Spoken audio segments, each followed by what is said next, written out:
ပရိသတ်များလုံးပဲမင်္ဂလာပါခင်ဗျာဖုတ်ဘောကင်းကနေပြန်လည်ပြီးတော့ကြိုဆိုလိုက်ပါတယ်စိတ်ကြီးရဲ့ဆွမ်းတဲ့ရမဲတို့ကိုနောက်ကောက်ချပြီး Nation League ဘလောက်နှစ်ကြိမ်မြောက်ရယူလိုက်တဲ့ပေါ်တူဂီစိတ်ကြီးတို့သာအာမန်ပြည့်နဲ့စိတ်ဓာတ်ခွန်အားကောင်းတဲ့တကယ်ကြိုးစားမယ်ဆိုရင်မဖြစ်နိုင်ဘူးဆိုတာမရှိဘူးဆိုတာကိုအခုကစားသွားတဲ့ Nation League Final ပွဲကတသက်အထင်ရှားပြသလိုက်တာပါပဲရော်နယ်ဒိုဆိုတာစိတ်ဓာတ်ဘလောက်ထိပြင်းပြတဲ့ကစားမလဲဆိုတာပရိသတ်များအားလုံးသိကြပါတယ်သူ့ရဲ့အခြေအနေသူ့ရဲ့အစင်တန်းကိုဒီနေ့ဒီနေရာအထိရောက်အောင်လို့သူ့ရဲ့စိတ်ဓာတ်တစ်ခုတည်းနဲ့ဆွဲတင်ထားခဲ့တာဖြစ်ပါတယ်အခုလည်းသူ့ရဲ့ကစားမဘွားမှာတတရားမြောက်နိုင်ငံတကာစူပလာတစ်လုံးထပ်မံသိမ်းပိုက်လိုက်ပြန်ပါပြီနိုင်ငံပွဲတွေဆိုရင်အသင်းငယ်ရီလောက်ကိုပဲဂိုးသွင်းတတ်တဲ့ကစားမတူတနန်အသင်းတွေနဲ့ထိတ်တိုက်ရင်ဆိုင်လိုက်ပြီဆိုရင်ခြေစွမ်းပြဂိုးသွင်းနိုင်မှုအတွက်ရုံးကန်ရတဲ့ကစားမဆိုတဲ့ဝေဖန်သံတွေကိုလည်းရော်နယ်ဒိုကအရေးပါတဲ့ဂိုးတွေသွင်းပြိုင်နဲ့နှုတ်ဆက်စေခဲ့ပါတယ်စီးဖိုင်နယ်မှာပေါ်တူဂီတို့အနိုင်ကိုအခုဖိုင်နယ်မှာဒုတိယခြေပါဂိုးတွေကိုရော်နယ်ဒိုကသွင်းပြသွားခဲ့တာပဲဖြစ်ပါတယ်ဒုတိယအကြိမ်မြောက် Nation League ဖလားကြီးကိုရယူကိုင်မြောက်အောင်ပွဲခံနိုင်ခဲ့တဲ့ပေါ်တူဂီတို့ဇာမာရီကဘလောက်ထိပြောင်မြောက်စွာစွမ်းဆောင်ပေးနိုင်ခဲ့တာလဲဆိုတာနဲ့ပတ်သက်လို့တစ်ခြားလောက်ကြည့်လိုက်အောင်ပါဒေယိုကော့စတာဒီပွဲမှာတော့ကော့စတာရဲ့ညံဖင်းတဲ့လက်စွမ်းကိုတွေးခဲ့ရပါတယ်စပိန်တို့ဇော်စီစီဦးဆောင်နိုင်စေခဲ့တဲ့ဂိုးမှာသူ့ရဲ့အားနည်းချက်တွေလည်းခန်စီကျောင်းရဲ့အားနည်းချက်နဲ့အတူပဲပါဝင်ခဲ့တာပါဖိုင်နယ်ပွဲမလို့စိတ်လှုပ်ရှားနေရလားမသိပေမဲ့ထိတ်တန်းဆင့်ကိုတက်ရောက်လှမ်းမှုဆိုရင်တော့ဒီစိတ်ဓာတ်တွေပြင်ဆင်ရပါအောင်မေဂျောင်နီဗတ်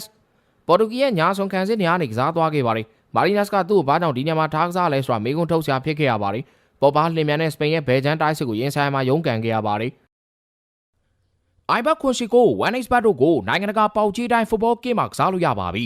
1xbet အကောင့်ဖွင့်သူတိုင်း promo code FBK ခွန်3လုံးကိုအသုံးပြုပြီးတော့100% bonus ရယူကစားလို့ရအကြောင်းလေးသတင်းပေးပြစေဖုတ်ဘောကင်းမှာကစားခြင်းနဲ့ဆိုတော့ဖုန်းနံပါတ် Viber 39 63လုံးခွန်3လုံး53လုံးကိုဆက်သွယ်နိုင်လို့ကွန်မန့်ထဲမှာချပေးထားတဲ့ Telegram link ကိုလည်းလက်အောက်စုံစမ်းမေးမြန်းနိုင်ပါတယ်ခင်ဗျာကွန်ကာလိုနာစီယိုဘိုကန်စီရဲ့ဘယ်ချမ်းမှာကစားခဲ့ပါတယ်ဘောလုံးကိုင်ကစားမှာစပိန်ရဲ့ pressing ကိုကောင်းစွာကင်တွင်နိုင်ခြင်းမရှိဘဲနဲ့ရုန်းကန်ခဲ့ရတာပါဒါကြောင့်လဲမာရီနက်စ်ကသူ့ကို84မိနစ်မှာလူစားလဲသွားခဲ့ပါတယ်ရူဘင်ဒီယက်စ်ဘိုကန်စီရဲ့ညာဘက်ကနေကစားခဲ့ရပါတယ်မာဂျောရဲ့ကစားကိုပြသနိုင်ခဲ့ပြီးတော့နီကိုဝီလျံစ်ဇူဘီမန်နီတို့ကိုကောင်းစွာနောက်ကောက်ချထားနိုင်ခဲ့ပြီးတတိကြီးကြီးထားကပွဲကိုချင်းကပ်သွားနိုင်ခဲ့ပါတယ်နူနိုမန်တက်စ်ပေါ်တူဂီတို့ခြေစွမ်းအပေါ်လွင်ဆုံးကစားမှာပါ overlap underlap တွေကိုတိုင်မင်မှန်မှန်နဲ့ကစားနိုင်ခဲ့သူရဲ့ dribbling skill ကြောင့်လည်းစပိန်ရဲ့ညာချမ်းခံစီကတော်တော်လေးကိုဒုက္ခရောက်ခဲ့ရပါတယ်ပေါ်တူဂီတို့သွင်းကို2ဂိုးစလုံးပါဝင်ပတ်သက်ပေးနိုင်ခဲ့တာပါဆာလာတော့လည်းကောင်းဆုံးထိန်းချုပ်နိုင်ခဲ့တယ်လို့ခုရမဲကိုပါထပ်ပြီးတော့ကြောင်ပြောက်စေခဲ့ပြန်ပါတယ်ဗီတင်ညာပေါ်တူဂီရဲ့ကြီးစိုးတဲ့ကာလာကိုနှိမ့်သက်တယ်ဆိုရင်ကွင်းထဲမှာဗီတင်ညာထက်ပိုကောင်းတဲ့ကစားမမရှိခဲ့ဘူးဆိုတာလက်ခံရပါလိမ့်မယ်ကျင်းကျတဲ့နေရာတွေမှာဖိအားမရှိကစားပြခဲ့တဲ့ချစ်ဖို့ကောင်းတဲ့အသက်25နှစ်ရွယ်ကောင်လေးကိုကြည့်ရတာကြည်နူးစရာပါပဲဘာနာဒိုဆေးပါတောင်းတန်းကွင်းလေဘဲချမ်းမှာကစားခဲ့ပြီးတော့တိတ်ပြီးတော့ချင်းပေါ်ခဲ့ဘူးလို့ပဲပြောရမှာပါစပိန်ကွင်းလေနဲ့ရှင်ကစားတဲ့ခါမှာအရန်တော့အားနေခဲ့ပါတယ်ဘရူနိုဖာနန်ဒက်စ်ဘရူနိုကတော့တာမန်ခြေစွမ်းမျိုးလောက်ပဲကစားနိုင်ခဲ့ပေမဲ့တောင်းတန်းကွင်းလေညာချမ်းနေရာကိုတော့အပြည့်ပြောလို့လည်းမရပြန်ပါဘူးကွန်စီကာကိုအဖေကွန်စီကာကိုပြီးတော့တာကွန်စီကာကိုကလည်းပေါ်တူဂီတို့အားကိုးရတဲ့ကစားမဖြစ်လာခဲ့ပါပြီဒါပေမဲ့ဒီဖိုင်နယ်ပွဲမှာတော့သူ့ရဲ့ခြေစွမ်းကဆိုးရခဲ့တာကြောင့်ပထမပိုင်းပြီးမှပဲလူစားလဲခံလိုက်ရပါတယ်ပရက်ဒရိုနာတို